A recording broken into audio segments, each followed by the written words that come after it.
There is too much of sex on social media, and sex is almost a taboo in India. We have talked to sexologist Dr. Munjal. What should be done? Whether it should be allowed in India or not, it cannot be stopped. Let us talk to Dr. Munjal. Thank you very much. आज हम sexologist doctor Munjal जी के पास आए हैं। Doctor साहब, आजकल social media पर बहुत ज़्यादा जो सेक्स का एक्सपोजर हो रहा है, एक तरीके से एक्सप्लोजन कह लीजिए, इसकी आलोचना भी हो रही है, इसकी प्रशंसा भी हो रही है। आप क्या कहना चाहेंगे एज एन एक्सपर्ट? देखिए पुप्पल साहब, आपका बहुत शुक्रिया कि आपने इस बारे में आज हमसे ये जानना चाहा कि जितना आजकल सेक्स का एक्सपोजर हमारे मीडिया में हो रहा है, कुछ तो गलत है और कुछ सही भी है। ये तो आप जानते हो कि सेक्स तो बिल्कुल सही है और सेक्स के बगैर कोई ह्यूमन लाइफ क्या कोई एनिमल लाइफ भी नहीं होती, परंतु जो मीडिया में दिखाया जाता है वो थोड़ा ओवर एक्सपोज होता है और मिथ्स और मिसकंसेप्शंस को उजागर किया जाता है। कई चीज़ें सेक्स की ऐसी हैं जो कि मीडिया के अंदर कुछ ज़्यादा ही दिखाई जाती हैं, जैसे कि size of the penis, time of the sex and exposure elsewhere. हमारे समाज ने जो एक सिस्टम बनाया हुआ है कि शादी के बाद ही आप सेक्स करते हो, लेकिन आजकल वैसा नहीं है। शादी से पहले भी लोग एक्सपेरिमेंट समझ के इसे करना देखना चाहते हैं, जो कि चलो हमारा समाज तो इसको गलत मानता है, लेकिन बच्चे इस चीज़ को गलत नहीं मान रहे हैं। अगर बाई चांस ये चीज़ें हो भी रही हैं तो हमने उनको सही चैनल पे लाने के लिए सेक्स एजुकेशन देनी चाहिए, ताकि उसका गलत एक्सपोजर ना हो और गलत फहमी में ना पड़ जाएं बच्चे। हस्तमैथुन के बारे में, स्वपन दोष के बारे में, या सेक्स के एक्सपोजर के बारे में, साइज़ के बारे में, ये सब चीज़ें मीडिया में बहुत गलत दिखाई जाती है। अब मीडिया में आप देखिए दिखाया जाता है इंटरनेट पे, इतना साइज़ होता है जी, हमारा तो ऐसा नहीं है, इतना टाइम लगता है जी, हम तो ऐसा नहीं लगा सकते। तो सेक्सुअलिटी के बारे में थोड़ी रॉन्ग नोशंस दिखाई जा रही हैं, जो कि नहीं होनी चाहिए। और उसका एक ही इलाज है कि सेक्स एजुकेशन से हर क्लास में, सपोज 9th से स्टार्ट हो जानी चाहिए, 8th 9th क्लास से sex education class is a must. अब हमारी गवर्नमेंट या हमारे रिलीजियस लीडर इस चीज़ के अभी तक भी अगेंस्ट हैं, लेकिन एक न एक दिन आएगा कि इसकी ज़रूरत महसूस होगी। अभी बिहार में भी नीतीश जी ने स्टार्टिंग कराने की कोशिश की थी, परंतु that was opposed. And OMG भी एक मूवी आई है, उसमें भी बहुत कुछ दिखाया गया है, लेकिन उसका भी थोड़ी आलोचना हो रही है। डॉक्टर साहब, आपने इतनी अच्छी कोट दी है, हम अपने दर्शकों और पाठकों को ये पढ़ाना चाहते हैं। ये तो सच है, पर उलझा हुआ है इंसान इसके बारे में। सेक्स एक खूबसूरत सच, एक उलझा हुआ एहसास। इसकी पूरी जानकारी हो तो यह संतुष्टि देता है, और ना हो तो वह उलझन है। तो पूरी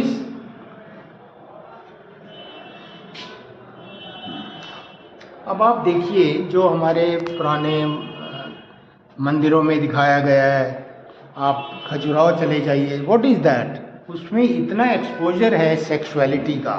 that was a kind of sex education in the olden days, जो कि बहुत ज़रूरी था। तब तो बिल्कुल ही आदमी सेक्स के बारे में बात ही नहीं करता था और उलझा रहता था। आपका मतलब है कि जैसे ये है, हाँ, ये आफ्टर ऑल इसका मीनिंग क्या है, ये जो दिखाया है इसका मीनिंग क्या है?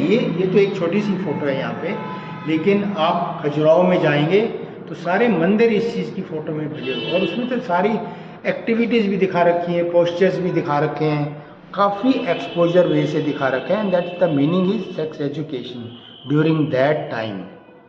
उस समय भी लोगों को सेक्स के बारे में ज्ञान है, तभी तो कोक शास्त्र भी लिखे हुए हैं।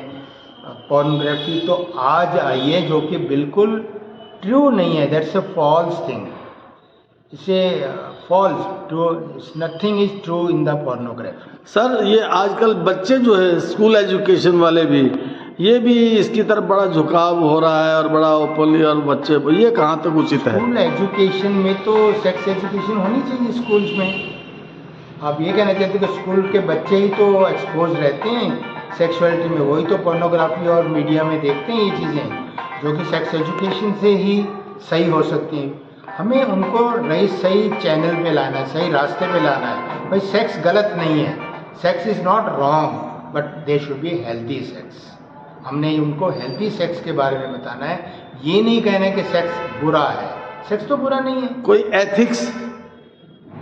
एथिक्स तो हमारे समाज ने बनाए हुए हैं सेक्स के बारे में। समाज का बनाने के जो रूल्स हैं वो अलग हैं और जो हमारे बायोलॉजिकल रूल्स हैं वो अलग हैं। लेकिन समाज समाज है, तो समाज तो यही कहता है कि one has to obey the monogamy, लेकिन फिर भी लोग एक्स्ट्रा मैरिटल एंड पॉलीगेमी को फॉलो करते हैं। वो एंटी सोशल एक्टिविटी है।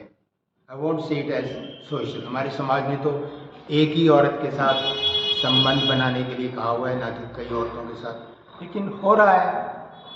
But that is biologically which समाज नहीं एक्सेप्ट करता, इसलिए one has to see in the limits of the social norms.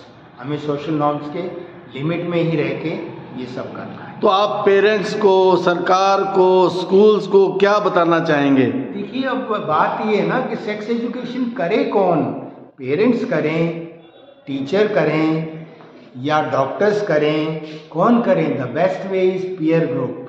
Peer group भी कहता है यार मैंने वो देखा है, ऐसा होता है, वैसा होता है। तो पीयर ग्रुप को सेक्स एजुकेशन की बहुत ज़रूरत है। दोस्तों में खुल के आदमी बात करता है। देखिए, पेरेंट्स के लिए भी इज़ नॉट ईजी, टीचर्स के लिए भी not easy, doctors to some extent can give good sex education.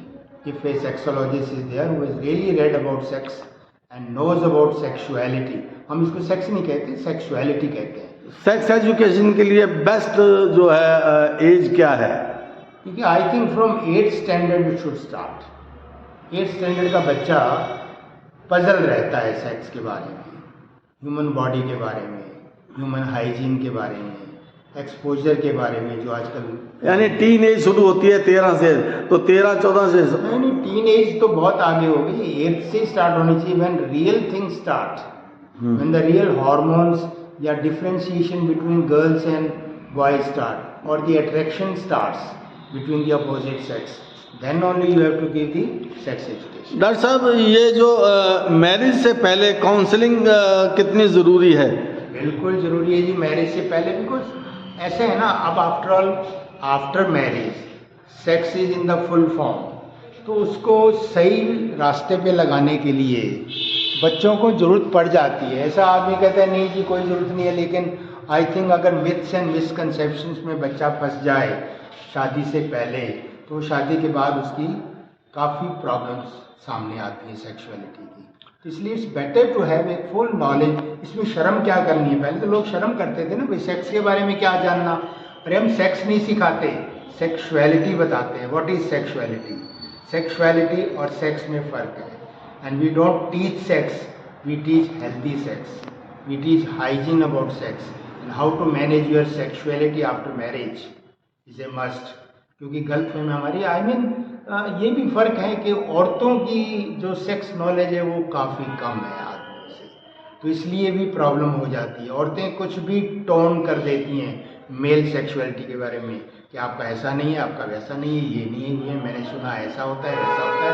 तो वो एक गलत टेंशन हो जाती है आदमी के दिमाग के ऊपर सेक्स की परफॉर्मेंस के बारे में। इसलिए you have to be a good performer and your partner is a must to understand human male sexuality. सड़कों के किनारे मर्दानगी को बेचने वाले, उसके बारे में क्या कहेंगे आप? संतों के किनारे, सड़कों के किनारे जो they are all quacks. मर्दानगी, they are all quacks. ये हमारे मिथ्स एंड मिसकंसेप्शंस का फ़ायदा उठाते हैं। जो चीज़ें बिल्कुल गलत हैं और वो ह्यूमन को होती हैं। फॉर एग्जाम्पल स्वप्न दोष है। अब स्वप्न दोष तो एक नेचुरल चीज़ है, लेकिन ये जो क्वैक्स हैं ये स्वप्न दोष को बीमारी बना के इलाज करते रहते हैं। ऐसे ही हस्तमैथुन के बारे में बोल देते हैं कि ये तो आपने नसें खराब कर ली, ये भी गलत है। हस्तमैथुन is a natural thing. What kind of sex problems are coming to you? Mainly sex problems are premature ejaculation, जल्दी छूट जाना, जल्दी हो जाना, सेटिस्फेक्शन ना होना, साइज के बारे में चिंता होना, स्वप्न दोष हो जाना, नसों में कमजोरी आ जाना, ऐसी मिथ्स एंड मिसकंसेप्शंस। नसों में डिस्फंक्शन क्या? नसों में कमजोरी कह देते हैं जी मैंने हस्तमैथुन किया मेरी नसें कमजोर होगी, ऐसा मुझे उस वैद्य ने कहा है। तो वी डू सेक्स एजुकेशन. सिर्फ सेक्स एजुकेशन से काफ़ी काम ठीक हो जाता है. अपनी patient is cured. You don't need any medicine for that. इतनी दवाइयों की जरूरत नहीं होती जो आयुर्वेदिक के नाम से खूब दवाइयाँ दी जाती हैं. ये हो जाएगा, आपकी ताकत आ जाएगी, शक्ति आ जाएगी. यू डोंट नीड ताकत इन sex.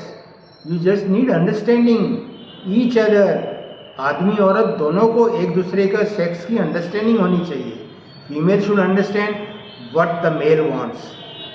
Male should understand what the female is like. So if you both understand sexuality, then your sexual life is okay. It is more in brain. Sex is in the mind. मन में होता है, मन और दिमाग में होता है. फिजिकल बॉडी में नहीं होता. Not in the organ. Sexual organ में नहीं होता sex. Sex is between the two ears. It is in the mind. It's not between the two legs. It's between the two ears. इसलिए इसकी education बहुत ज़रूरी है. Is a must. Sex education से ही तो मिथ्स एंड मिसकंसेप्शन दूर होंगे. जो मिथ्स एंड मिसकंसेप्शन आपको रोगी बना देते हैं और मिथ्स एंड मिसकंसेप्शन को सही बता देते हैं, ये quacks, and they make you sick. तो एक्सपर्ट्स की काउंसलिंग कितनी ज़रूरी समझते हैं? Counselling is a must as far sexual health is concern. Sexual health तो तभी ठीक होएगी ना अगर आपके दिमाग में अंदर इस वैध हकीम ने या इंटरनेट ने या मीडिया ने ऐसी ऐसी गलतफहमियाँ बिठाई हुई हैं. वो कैसे दूर होंगी? सेक्स एजुकेशन से ही दूर होंगी. कोई दवाइयों से थोड़ा होंगी. You don't need much medicine for this. Just old age people need medicine just to rejuvenate their sexuality, but otherwise young people don't need any medicine for sex. The wife itself, understanding partner is the best sex medicine.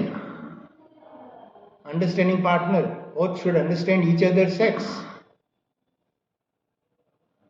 Doctor साहब, आपने बहुत अच्छा ज्ञान दिया sex पर. Thank you very much. हम आप